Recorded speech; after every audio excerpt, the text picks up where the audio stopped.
ভারত ও পাকিস্তানের মধ্যে সাম্প্রতিক উত্তেজনা ঘনীভূত হয়েছে কাশ্মীরে পর্যটকদের উপর সন্ত্রাসী হামলার পর।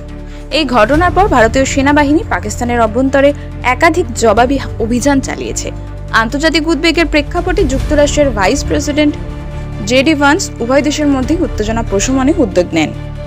এক ফোনালাপে ভান্স ভারতের প্রধানমন্ত্রী নরেন্দ্র মোদীকে শান্তিপূর্ণ সমাধানের আহ্বান জানান। তবে মোদী স্পষ্ট ভাষায় জানান, পাকিস্তান যদি কোনো সামরিক পদক্ষেপ নেয় ভারত তা উপেক্ষা করবে না।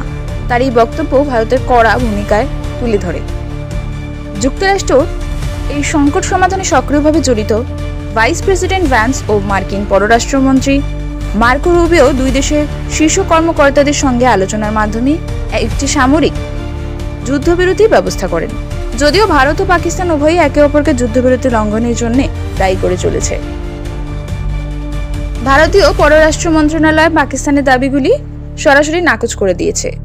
তবে তাদের ভাষ্য, ভারতের নিরাপত্তা ও আঞ্চলিক অখণ্ডতার বিরুদ্ধে যে কোনো ধরনের সামরিক পদক্ষেপের উপযুক্ত জবাব দেওয়া হবে।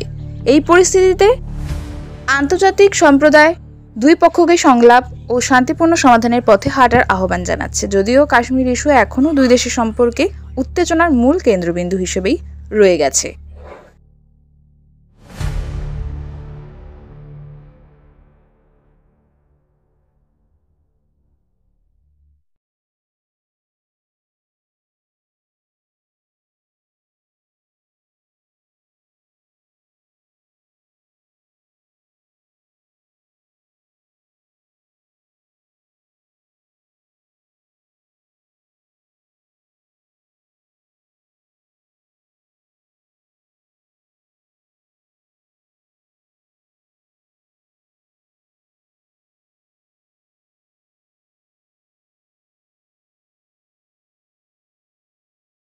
নতুন নতুন আপডেট পেতে সাবস্ক্রাইব করুন নিউজ আপ ডেইলি।